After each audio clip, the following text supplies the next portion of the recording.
From the News Channel 5 Network, this is MorningLine with Nick Beres.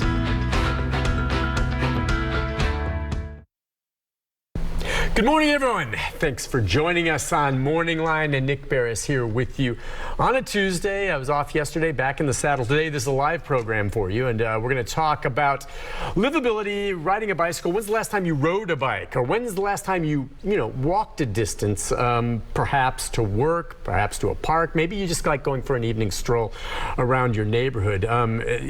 Whether it's Nashville or you live outside this area, not always taking the car or a motorcycle or something like that can be a good thing on a lot of fronts. And one thing about the city of Nashville now that we're looking as this area grows, the big announcement yesterday of the new stadium plan to build this giant new stadium and the East Bank and how that's going to be developed with a new community coming from the ground up, maybe paying attention to transportation and how we all get around. The bottom line is these days, more and more, I think, especially as gas prices go up, if you can do so because of the proximity and you have a decent way to go, people are riding their bikes or walking. And we're going to talk about that and how that's being addressed in the city of Nashville. And maybe, if you have a question about where you live, with our guest this morning, Wesley Smith. Good morning. Good morning. He did not ride his bicycle here this morning, but he would have if he could, because he's with Walk Bike Nashville. How are you? I'm doing great, Nick. How are you? You're sitting there. I love it. I'm giving him a little intro to the show about what it's about. And he's nodding his head. And it is about trying to find more ways to get people to conveniently walk and ride places. First, if you will, just tell people what Walk Bike Nashville is all about. Sure. So Walk Bike Nashville is a grassroots nonprofit. It's been around since 1998 here locally. Okay. And it really was a volunteer organization in its early years. And thanks to some grant funding in the last few years has created a more robust apparatus, and so I'm over some of our advocacy and government relations things, so working locally to get policies passed and work on that infrastructure. But we also have a fantastic community engagement team that works directly with community members, doing everything from teaching adults how to learn to ride a bike or to relearn to ride a bike. We work directly with schools as well. We have a Safe Routes to School program, so we're places where you can walk to school. We really work with the schools to promote walking and even do some walking school buses, which, if you can imagine, is just, think of a traditional school bus with routes, but the teachers lead it and there's different stops and they wait for the kids every morning and take them back in the afternoons after school. And so that's just some of the programs that we do. So we kind of, in a way, try to be very engaged at the grassroots level. That's our history. And now also pushing more into the grass tops, if you will, working with Metro government, with NDOT, TDOT as well, to make our roads safer and make Nashville a more livable place. I guess that's it. I was going to ask you, why do you think this is so important? I mean, there are obviously, several explanations for why this is a good thing, but the livability issue, is that what it's about here? I mean, how important is it that people have the ability to ride their bikes more, walk more, and drive less? Yeah, I think everyone in Nashville knows that we're a city built around our arterials, our corridors, right? Charlotte, Dickerson, Gallatin, Nolensville, and I'm missing many of them, right? Those arterials were always built for cars.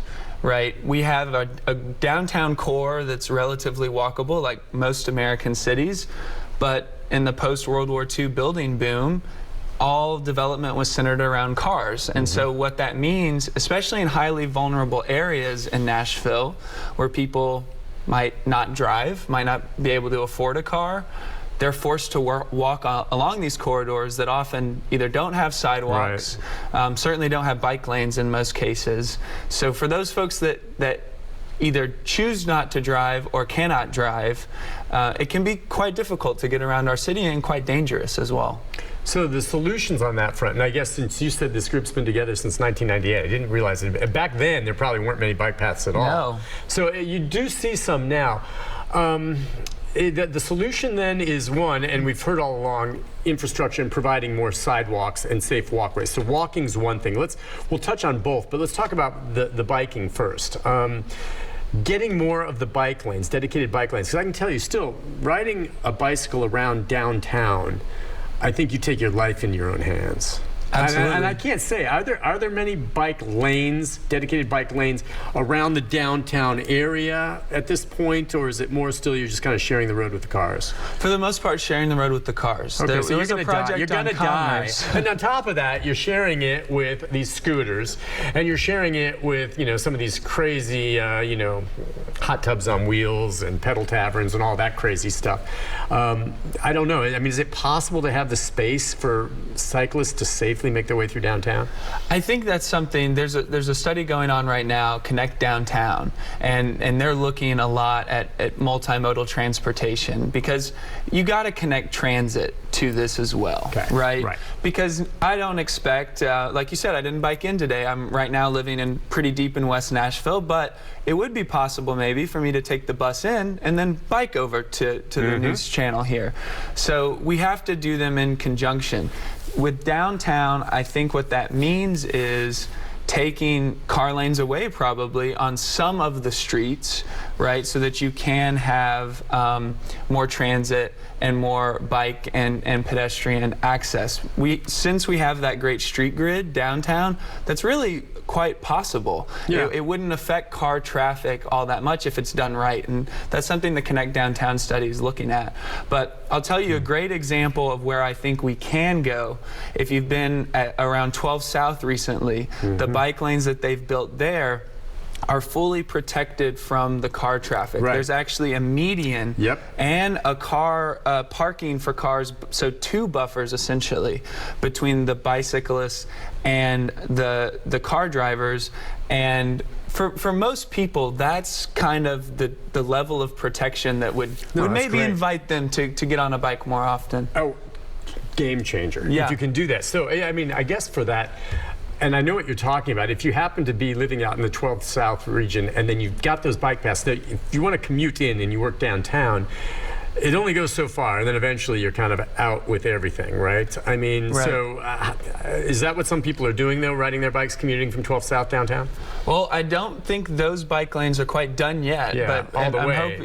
But we'll see. I think certainly that we'll see that. Yeah, the idea of melding all the different transportations. I was saying, you know, if the gas prices got high enough for me, I don't know, I guess I could bring my bicycle onto the Music City Star if I was coming in from Wilson County. I don't know if you could. And I'm talking about a train, because that's out to Wilson County. You could take that in. It would dump me off at Riverfront Park, and I'd pop out with my bicycle, small one, if I could bring it on the train, and then I could ride my bike from Riverfront down here to James Robertson Parkway in this station. I've actually gone through that.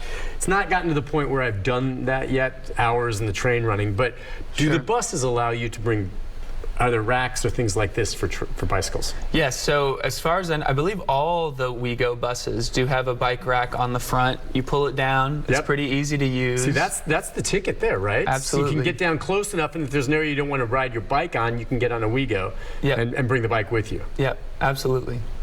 And I was kind of intrigued when you said about the teaching people how to ride. Yeah. Which you know, I guess as a child, most of us learned, but there are adults maybe that you said have to relearn, or maybe for the first time. Talk a bit about that. Are there that many people that don't know how to ride bikes? Well, you know, I don't know the actual data on that, I'll be honest, but I think it's probably more than most people would imagine, certainly. And it's cool, though.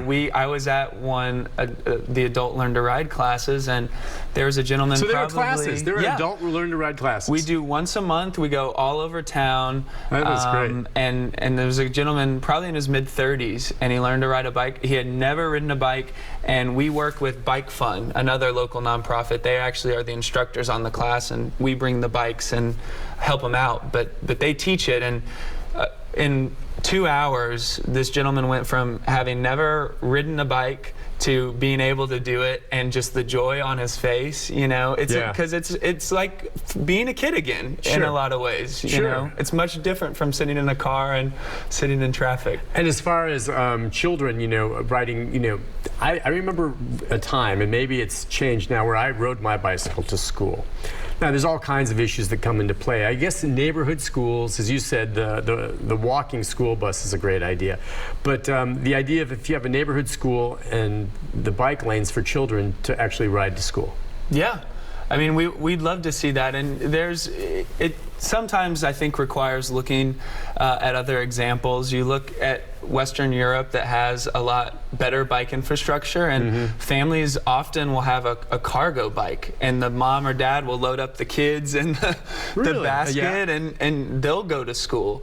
And I saw this great video of kids in an environment like that are way more familiar with their neighborhood because they're actually looking around. They can see everything versus a kid sitting in the back seat whose vision is very limited. So there's so many benefits for all ages. It is. It's just interesting because there's a lot that comes into it. The traffic, the weather, if you can do it. But boy, riding the bike, I mean, it's a green thing. We'll talk more about that. I mean, it's just good for the environment. Saves you your gas money. And how about this? You're getting some exercise. Biking's great. We'll take a break. When we come back, we'll talk more about those types of things, as well as maybe your involvement moving forward with what we see about the East Bank development, because maybe that's a point where there's a new community just starting. So we can get in on the ground floor with those bike paths before everything's already built up. And we can take some calls too. If you have a question, comment, do you ride your bike? 737-7587. We'll be back with more right after this.